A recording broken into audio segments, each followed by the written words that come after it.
If you're a business that has, let's call it, 1 million monthly active users that really engage with your business, and could be anything from an airline to a local or a local restaurant chain to an e-commerce site, and you'd really like to promote goodwill with your customers and maybe promote some behavior they're missing, then you would want to give them a Nift, because the Nifts are fully funded by the advertisers. So it's not going to cost you anything to give a Nift out. It's going to require thought on when to give it and for what.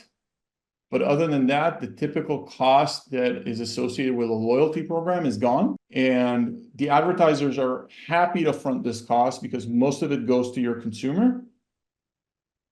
And they get to have a net new customer try their business out for the first time, which is better than what you get in other digital channels. You are listening to Power Marketing with Kevin Lee. Kevin and his agency Did It have helped thousands of businesses win through superior marketing, as have his books, articles, speaking engagements, and the E-Marketing Association Power Marketing podcasts. Here's Kevin. Hi, I'm Kevin Lee with the E-Marketing Association. My day job, first 50 or 60 hours of the week, is running Did It, a digital-first marketing agency that also does traditional media as well. I have my own brand, Truth Nutrition, and I run a nonprofit, Giving Forward. Super excited to have a guest today, Elery Pfeffer, who is not only a client, but will make a great guest for the podcast. So we'll start off with the origin story for Nift and work from there. So, as a lot of entrepreneurs, the origin story is where we want to start. Happy to be here. Thank you for having me. Nift started with a specific problem in mind that I saw while working with CMOs of Fortune 500 companies. And what really they were struggling with is when they were trying to get new customers, there were very few options digitally. There's Meta and there's Google. And on the flip side, on the consumer side, the way consumers discover new products is through advertising, and advertising has not changed since the mid-19th century, which is you attract people's attention with content and then sell that attention off to advertisers. So they are the deal with the consumer is we'll give you content, and in exchange to that content, you're going to look at ads. It feels very transactional. The consumer is not part of it. Consumers have a need to discover new products. And so that's how we came up with Nift. And the idea behind Nift is you get a gift from a brand to try a brand you don't. And we've grown quite a bit since we started. There's tens of thousands of advertisers. There's hundreds of partners giving Nifts at key moments of the consumer experience. And we're very excited to really try to disrupt how advertising works. Has there been much of an evolution in the model, or is it still basically the same at the core? I mean, obviously, the serendipitous discovery process for the consumer is great. Finding a brand that I didn't know about and being able to try that brand is great. But I would imagine there's got to be something around the matching and trying to know what I might like. The real key here is the consumer is not going to give their attention to thousands of brands trying to get their attention. So the core of what we do is really match each consumer with the right gift for them to try out. So for example, we started out with local businesses and restaurants. It has to be very close to where they live. It has to be within their interest realm. It has to be new and interesting for the consumer. And so out of thousands of brands, we would give them maybe 5 or 10 categories to choose from, and then 2 options every month to try out. And so the idea is the consumer will try out 5, 6, 7 brands a year, but really try them. That's interesting. I mean, certainly restaurants is something where people are always willing to try a new restaurant, right? Because they want to be delighted.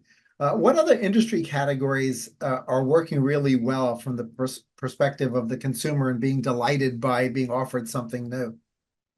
Anything that you might buy on a whim works on Nift. So restaurants, apparel, everybody wants to try new clothes, cosmetics, health and wellness, really any kind of business that doesn't take a lot of effort to decide whether to give it a try. You wouldn't buy a house on Nift. That's too much of a consideration. Yeah. Right. So I guess low consideration, not requiring a whole lot of thought, serendipity being part of that.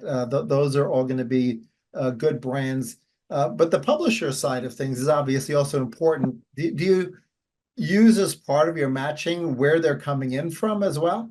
We use a bunch of signals. One of them where they're coming from. For example, if they're a Tinder customer, that goes into it. Whether a TripAdvisor customer, that goes into it. Whether they're an Afterpay customer, that goes into it. But on top of it, we have hundreds of variables on each consumer. A lot of them self-reported by the consumer on what they like to help us match each consumer with the right set of options. Yeah, one other thing we hear from a lot of Did It clients, and it's also an issue when I'm wearing my Truth Nutrition hat, is some of these other platforms where you advertise, you're not guaranteed humanity, right? You may be interacting with bots. You may be paying for bots on an impression or click basis. You know, one of the things that I find particularly interesting about your platform is the guaranteed humanity of it, because it's happening at a thank you, and it has that entire wrapper of the thank you surrounding it. Yeah, so these are humans, 100% humans. At the core, the system is incentive aligned. Everybody wins. So everybody's benefiting. It's not an adversarial relationship with that you might get with some other platform where they want to sell you as many clicks as possible, and they don't really care whether they're humans. They don't care if they convert. They don't care what the experience is. We really care that our consumers get a good experience on the advertiser side. We help them with landing pages. We help them think through what kind of stuff fits our audience. And we help them win. And that's because if they win, we win. We give our consumers a good experience if our advertisers provide a good experience. I'd imagine that sometimes advertisers, may get confused between performance channels, because there are a lot of offer-based performance channels. In addition to sort of the big players of the Meta and the Googles, you've got affiliate marketing, you've got Groupon, and those are like a race to the bottom. The gifting wrapper or the thank you wrapper here really seems to be quite a differentiator. Do you feel like the brands understand that right away, or is there a lot of education that your sales team has to do there? So I think that we have to cut through the noise. There's a lot of noise out there. And I think the key thing here is to understand what customer are you getting. Our customers have just upgraded or renewed their gym membership, their $90 a month gym membership. They weren't expecting anything. They weren't in the market for anything. They've just gotten a gift for doing something good.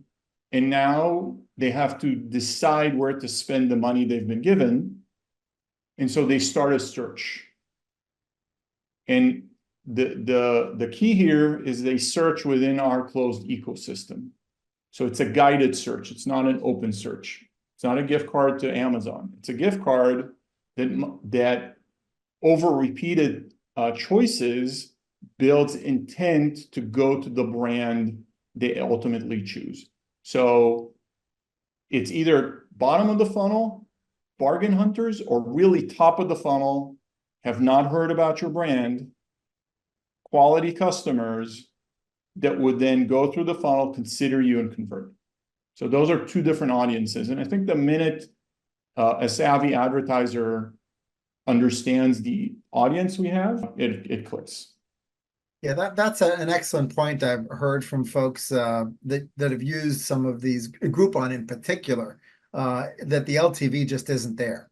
That these people have been trained for only buying on discounts. I Right. think the auto industry probably hates the fact that they started rebates, because now they're, other than the pandemic when they ran out of vehicles and rebates went away, people had been trained only to buy cars when there was a rebate. Right. And so we don't want that happening in your industry sector or in other industry sectors. And I think brands don't want to position themselves that way. So I think that's a really important factor. Do you have like any studies that you've done on the LTVs from clients as to how these compare with other channels? Right. So they compare well with top of the funnel channels. And then over time, as we said, our AI can zoom in on high lifetime value customers, because we really don't want to introduce a brand to consumers that are not interested in them. And so we have an integration with all the major players, including Shopify, to funnel in purchase data. And that plays a key part of who we match to each brand. One important thing that I didn't get initially when I first heard about your platform that I think is important for both the brands and the publishers to understand, or publisher partners, is this idea that at the time that the person accepts the Nift, they haven't yet picked the exact, manifestation. What are they going to use it for? And Right. it's essentially, it's this fungible gift that they've gotten, and they need to then decide after they accept it what they would like to use that credit for. And I think that element of it really, again, underpins this serendipity, this idea like, okay, I've gotten this gift and I want to use it, and I want to use it in the best way possible. And that way you as the brand that the person has selected you from a variety of other options that they had. The main thing about Nift is discovery, which is why we shied away from letting the consumer choose between hundreds of options. Because if we let the consumer choose between hundreds of options, they're going to choose what they know. And we still get we still get customer support tickets. Why can't I get this money for Target? Right? And we won't. We will show the consumer a variety of categories they're interested in. It's important that the consumer choose the category before they see what the brand is, to establish real intent. What am I interested in? And then they get to choose between two gifts. Consumers research these brands, and they get from not knowing about a brand to 20 minutes later making a purchase, their first purchase. And I think that's pretty powerful. And it does solve a critical problem for the consumer. The problem it solves for the consumer is, I want to discover new things in a very low lift way. Right? There's a lot of stuff that I would be happy to use. I'm not going to sit around an hour a day trying to research everything that can possibly have a positive impact on my life. If I need laundry detergent, I know where to get it. If I want to go on a date and I'm looking for a specific restaurant, I might look for then. But I'm open to discovering a ton of brands, a significant number of brands that can have a positive impact on my life. I just don't have the time and patience to do that. And if there's a service that does that for me, why not? That's a fun journey for sure. For publishers who may be, watching this podcast or listening to it, they have very different business models. Some of them may be thanking their customers once a year upon renewal. Some of them may be thanking them for in-between behaviors that they're engaging in. What's the range of engagement for a publisher if they're having a lot of transactional engagement with their customers and they'd like to Nift them occasionally? Is there sort of an upper and lower bound that makes sense with regards to Nifting a customer? Yes, we don't want to Nift more than once a month. A lot of brands Nift either once a quarter or once every 60 days. It's a special experience. It's not open to every consumer. You have to take a positive action. like leaving a review or signing up for something or paying. And then you get a thank you. And what we've seen is the minute you thank somebody for doing something, they're going to want to do it again. And so with holdout groups, we've seen business metrics, and I don't want to be specific, have moved significantly as a result of taking one part of the audience and nifting it and keeping a holdout group and not nifting it. The group that was nifted, their repeat rate increases. Are there some non-obvious industry categories that, from a brand perspective, that are using Nift for new customer acquisition that perhaps would be surprising to people? I really think it's almost open to everybody. We've seen stuff that I personally didn't think was going to work at all. Job placement services. We've seen the CBD category I did not think is going to work, and it worked really well. People are enjoying this. And I've stopped guessing. So I have stopped guessing on what's going to work. Air filters, really niche categories. Obviously, that's not our bread and butter, but a lot of them just seem to work. And there's an audience of people that are specifically interested in something. And when they get a Nift, they pick the category. The other thing that surprised me is when you show a person two gifts, and people can put whatever value they want to the consumer on Nift. And we recommend certain guardrails because we already know what is going to work or not. But there could be wide ranges of gift values to the consumer, and not necessarily the highest value wins. Sometimes a $10 sandwich takes everything. And even if the other option is $100 towards something else. And that surprised me. I stopped guessing what consumers are going to do on the platform. I used to have very firm points of view, and I just let the data speak, and we're going to follow the data. So one question that might come up, both from the publisher perspective or from the consumer perspective, is whether or not people can split their Nift. Like if they get their Nift as a result of checking out, from a fitness booking or a Pilates booking or something like that, and the Nift was valued at a particular level. Do you anticipate them being able to split that, or can they split it now, or is it basically they're redeeming for one thing? So we've seen there's a couple points. The first one, the consumer gets a promise for $30. If somebody has a coffee shop and they really can't afford $30, doesn't make sense to give $30 towards coffee. The consumer is going to get two Nifts, one for $10 and maybe the other one for $20 or $30. So their promise to the consumer is met.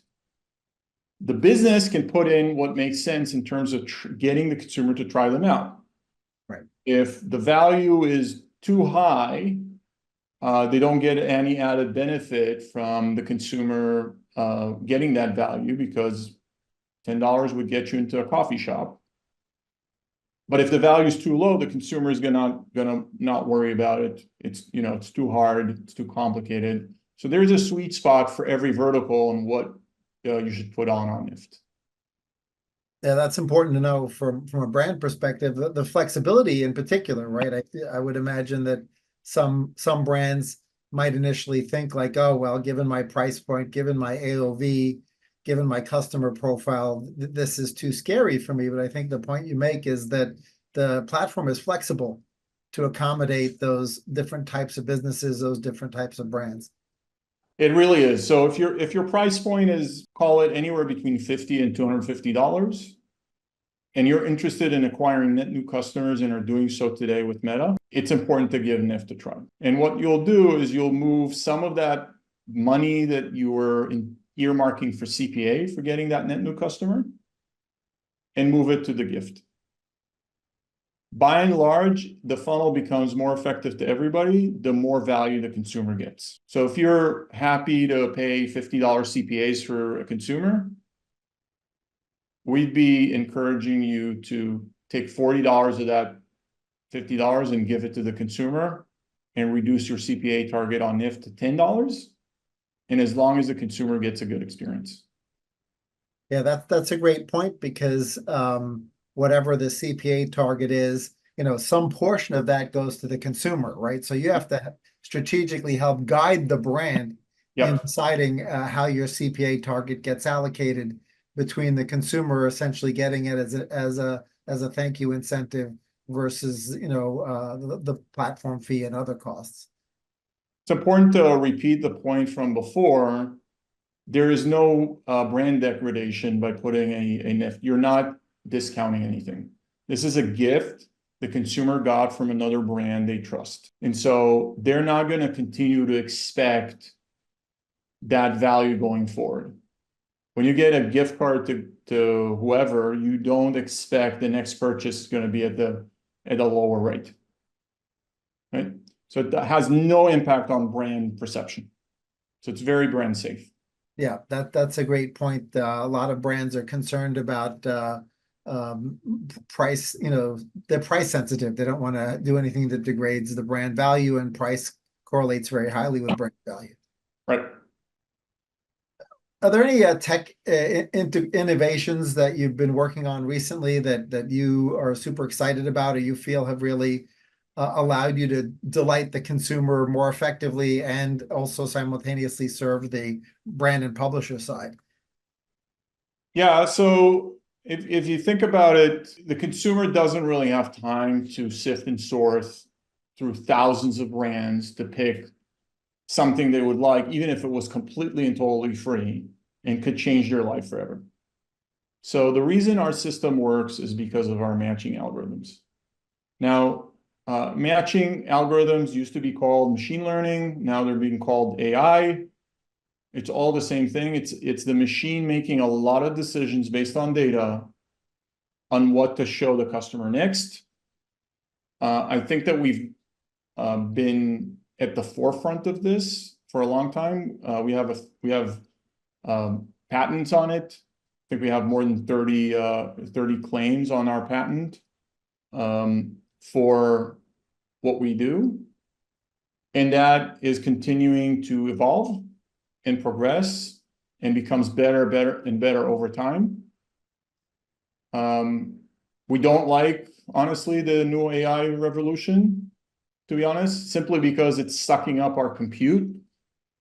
It used to be much easier to get compute resources. Our data scientists are now getting into problems where just Amazon runs out of compute. We have to wait for our machine learning to run. But other than that, the underlying technology and hardware is getting better. So our matching is getting better and our algorithms are getting better. So I'm pretty excited about that. So one thing that you're serving the publisher side of the ecosystem, and I think that the way you describe these partners or publishers is a little bit broader than one might typically think, right? Because you've got booking engines for fitness, you've got gyms, you've got community platforms, et cetera, that are some of which people would think of, oh yeah, this is absolutely a publisher, and others are sort of not really a publisher. They're just sort of a platform. So where would people typically expect to find a Nift? So if you're a business that has, let's call it 1 million monthly active users that really engage with your business, and could be anything from an airline to a local restaurant chain to an e-commerce site, and you'd really like to promote goodwill with your customers and maybe promote some behavior they're missing, then you would want to give them a Nift, because the Nifts are fully funded by the advertisers. So it's not going to cost you anything to give a Nift out. It's going to require thought on when to give it and for what. But other than that, the typical cost that is associated with a loyalty program is gone. And the advertisers are happy to front this cost because most of it goes to your consumer. And they get to have a net new customer try their business out for the first time, which is better than what you get in other digital channels. Do you have, given the fact that you're sort of publisher or the introducer, the one giving the Nift, it extends across different ecosystems. Do you have any folks that are on both sides of the equation where they're both nifting their customers and also utilizing it as a customer acquisition vehicle? Yes, we do. Many do both. I'd say 30% of our advertisers would also want to give a Nift. But it's up to them. They can play on one side or both sides of the marketplace. I think that's important for folks to understand as well, because again, it's not so typical. It's not the two-sided ecosystem that we're used to in the digital advertising or even traditional advertising world where, people are either on one side or the other. In this case, the thank you page or the thank you communication experience occurs in a lot of different places. One thing I think it's important to know that I didn't know initially is also the fact that Nifts are often delivered by email. And so that it's not a thank you page necessarily that has the Nift on it, but it could be the email that is thanking the person who transacted or left a review or did some other behavior. There's no restriction on how you can say thank you. So local businesses at the very beginning used to say thank you in person, hand you out a physical Nift card.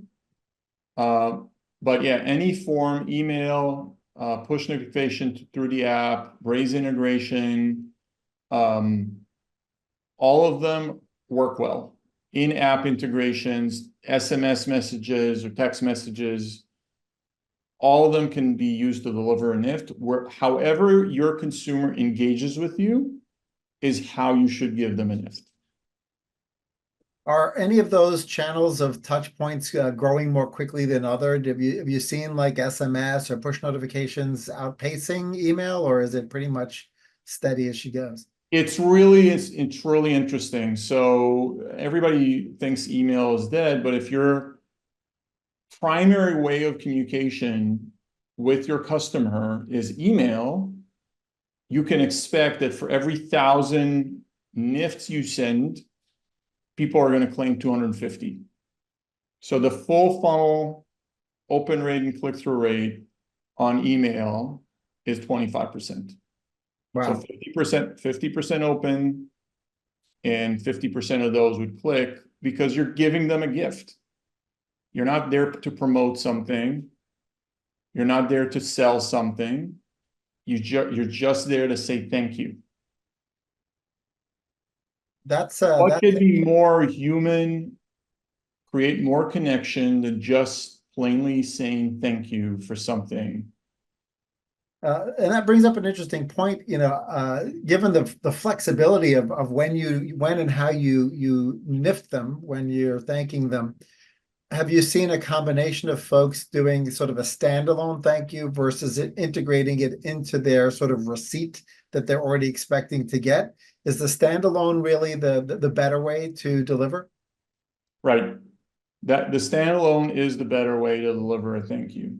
Think about it as you would in a conversation, right? You wouldn't say thank you to a person while doing something else. You'd stop them and say, hey, I just wanted to say thank you, did this and this. And that's the way you should really think about it from a partner perspective. Just say thank you. Don't amalgamate it with 100 different other things so the message gets lost. Yeah, that's a great point. Let's jump into sort of you wearing your management and your entrepreneur's hat. So obviously you've had a hockey stick run, and it looks like it's going to continue. So congrats on that. But how do you describe your own leadership style, or how would your team describe your leadership style as it relates to sort of getting everyone pointed in the same direction and having the same vision? I think that I always say that during, don't want to call them job interviews, but it is job interviews. People who we're thinking about hiring and they're thinking about joining. So it's really an equal relationship. And I think that there's a few ways to make decisions. The way we like to make decisions by empowering our team to make decisions. And in order to do that, there's a few things that I think need to be in place for them to be able to really make decisions for the business. The first is everybody needs to get the context of the business so they know where they're going. The second is they need to get the data that will show whether their decision's working or not. What does success look like? And the third, which I think it might be the most important, they need to be allowed to make mistakes and fail. If you have a culture where mistakes are not allowed, people are just not going to want to make decisions.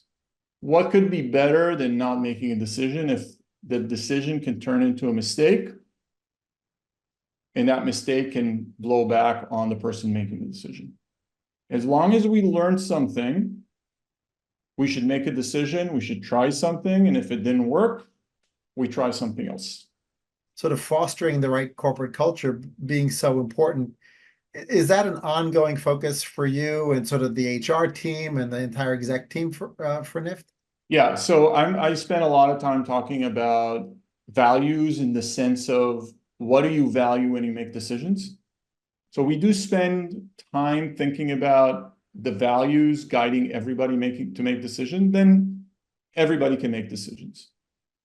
So you are 1 year out of college, you have no experience, go make decisions for the company in a certain area.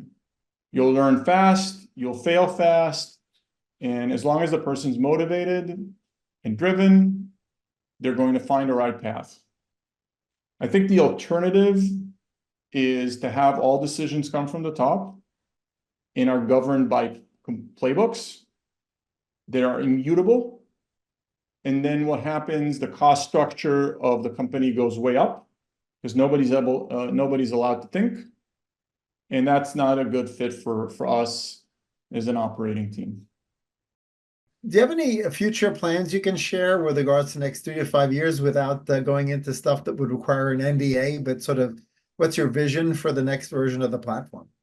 So where we want to be is we want to be a platform where consumers come in to discover new product, and they can count on us to match them with 5 to 7 new products a year that are going to be delightful, and they can actually share with their friends and say, you wouldn't believe the sunglasses that I got or this new product that I got. And that's where we want to be. We want to also long-term be global. That's quite aspirational, but it does bring up an interesting question, right? I mean, if obviously I've been delighted by a Nift and I was thanked in order to get that Nift and I wanted to brag to my friends about it, am I essentially forcing my friends to go find somewhere to get thanked? Or do you anticipate the ability for a person to essentially share that thank you gift with others in some way? Just talk about the product. We don't need to make money off of that. If we generated a positive experience for consumer with the new product and they're excited to talk about it. We had a jewelry brand do a TikTok on getting a Nift and then discovering this jewelry brand. And as a result, that jewelry brand got a ton of net new customers. Good for them. Good for them. We are happy for them. Right. I think that brings to mind the fact that there's a potential ripple effect in that, this thanking behavior doesn't happen in a vacuum. Right. People have a greater emotional response to a thank you than they would to a typical shopping experience. So as long as it's genuine. Yeah. As long as it's a genuine thank you and not some fake way to get you to do something, and it's a thank you that doesn't expect something in return, I agree. Well, I mean, that's the kind of social media activation that everyone wishes for, right? Is the authentic social media activation. And it sounds like you became aware of that one jewelry brand that got that sort of authentic social media activation as a result the Nift, but it may be happening where you can't even track it because, you know, the person may not even reference the fact that it was a Nift when they start engaging with that warm fuzzies about the brand that they discovered. I'll get the team to send this to you. I don't think we've talked about it before, but it was pretty cool. Yeah. Well, that's great. You know, social proof around social proof is one of the most powerful ways to communicate the value of a platform. So I'll be excited to take a look at that. Right. Um, are there any other industry trends you see? I mean, everyone's worried about cookie apocalypse. They're worried about you know, the inability to track in the future. But are there any things going on in e-commerce, you know, changes in people's shopping behavior, changes in people's, you know, maybe macroeconomic changes, but things that you foresee happening, trends that you foresee happening that will, you know, further strengthen your positioning in the marketplace? I think that the overarching trend, which isn't new, it's been going on for a while, which is the big players want to consolidate. And they want to take as much off everybody's hands as possible. And AI is the next thing for that. And so we're already seeing, and I don't know when it's going to be prevalent, where all the creative is generated by AI. And everything that used to require some level of skill, the big platforms are just going to start consuming. And I'm sure you've seen that even more than I did. And then when you have that kind of lack of power and lack of control, brands are going to want an alternative even more. Somewhere where they can actually control their destiny, and then change an algorithm somewhere can't close their business. Somebody wrote a line of code, and with AI, it's unclear who wrote that line of code and what it does, and nobody can explain it to you. And suddenly all your customers are gone, and you can't do anything about it. That is a terrifying thought.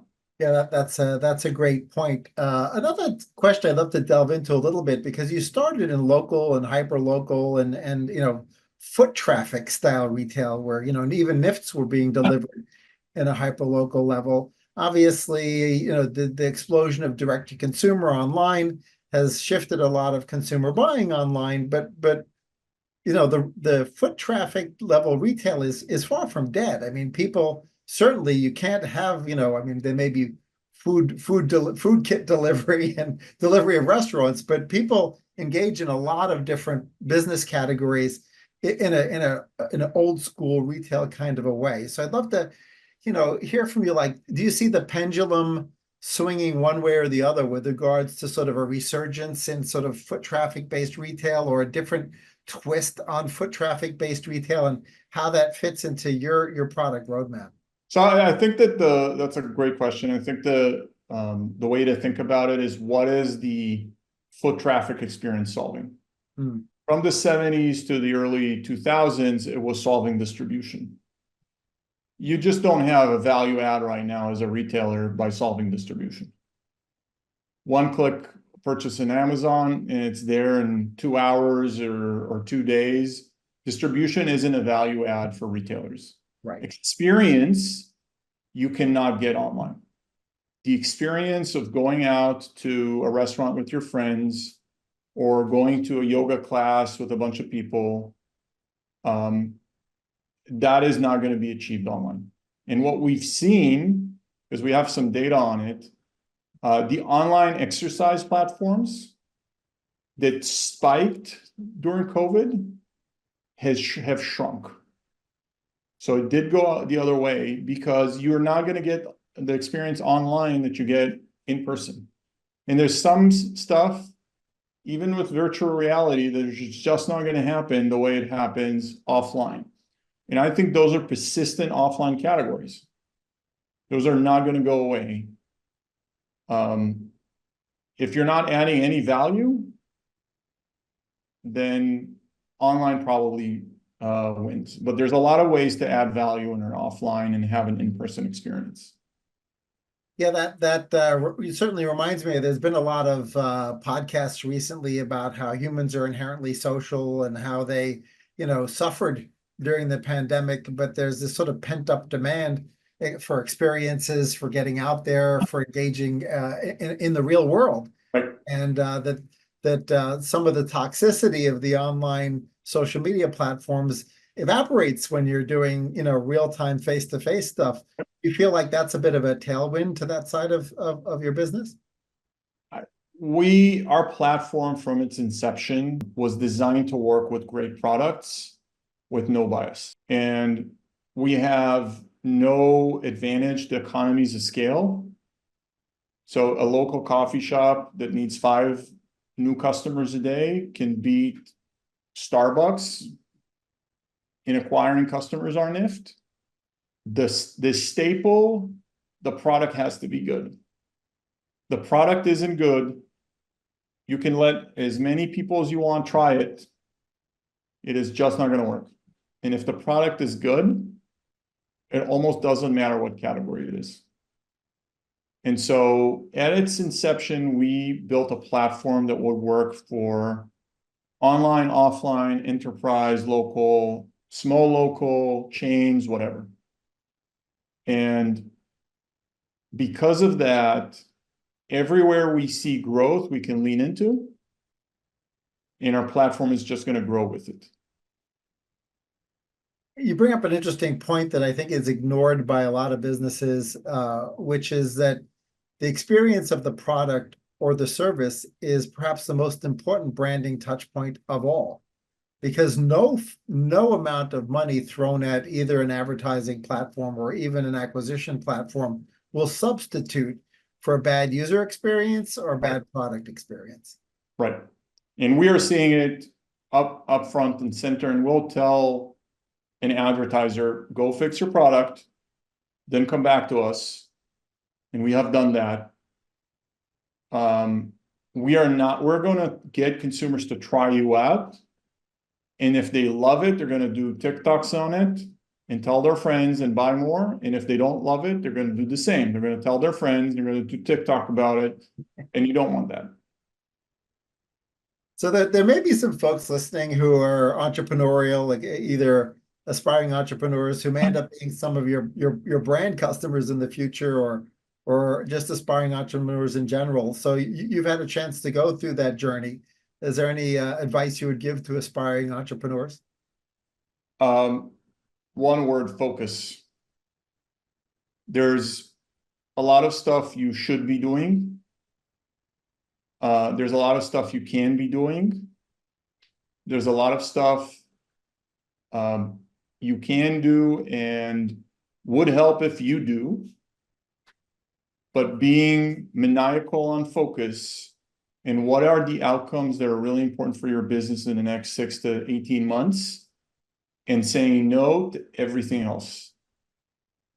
Saying no to everything else, no matter how ridiculous or out of sync it is with advisors, best practices. If it's not going to move the outcomes of your business that you need in the next 6 to 18 months, just do not do it. And it's better to not do something at all than to have a half-hearted attempt and not getting it to work. Yeah, I think that certainly dovetails into the adage about time being our most valuable asset, right? Because with focus, you're making the most efficient use of your time, which is Right. it's perhaps more valuable than capital. It's absolutely more valuable than capital. What is the one outcome or 2 outcomes at most that you want to achieve in the next 6 to 18 months? And if you don't achieve those outcomes, your business is going to suffer or not be around. And if you do achieve them, it doesn't matter what else you achieved, and just do nothing else than that. That's it. And say no to everything else, no matter how stupid it is. That's great advice. So what would your key takeaways be from our conversation, or particular things that you would want folks to take away from our conversation if they're either on the brand side or the partner side of the ecosystem? I think Nift is a must-try new advertising channel. Direct response, only pay for results, that works consistently with consistent CPAs and the right kind of scale to matter. And so it's a must-try channel. And the second, Nift is also a way to thank customers and show gratitude at key moments of the consumer journey that will act as positive brand moments for partners. Is there anything else we should have covered in our conversation that we haven't covered? I think some of the case studies we have on our webpage are going to break that last question down and allow people to see what kind of businesses we work for. There's a bunch of well-known names there, and there's a bunch of names you wouldn't recognize that have found significant success. And so I encourage anybody to go to our website and kind of peruse through some case studies, and we'd be happy to talk to people to see if it's a good match. So I spoke to your publishing team as well, and one interesting, sort of outside of the norm thank you moment was if the publisher brand or the publisher partner happens to know the person's birthday. So it seems like perhaps a holiday thank you might also be appropriate. The thank you for being a customer, even if there wasn't an immediate transaction trigger. Do you anticipate that will become a meaningful part of some publishers' touch points, or you think that that's more of an outlier? We've seen it work, but it's more of an outlier. It's really about thanking consumers in the moment they're taking an action.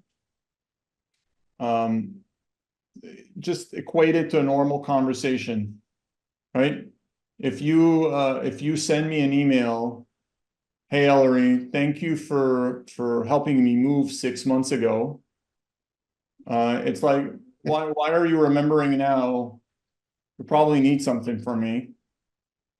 You should have sent that note after I helped you move. Well, how immediate is the Nift being delivered from the partners? Is it in essentially real time? Real time, up to 48 hours. You can do it in a day. It's okay. If I helped you move yesterday, it's okay to send me an email today. You don't have to make it 20 minutes later. But it's pretty immediate, and it's for a meaningful action.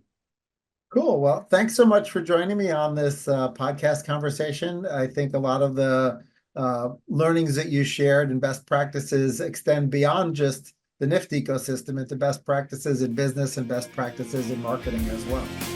I appreciate it. It was great to be here. Kevin Lee's Power Marketing is available on all your favorite podcast networks. Kevin loves helping businesses excel at marketing. Having marketing challenges? Just like Santa in The Miracle on 34th Street, if Kevin can't help you, he'll know someone who can. Find him on LinkedIn, subscribe, or follow.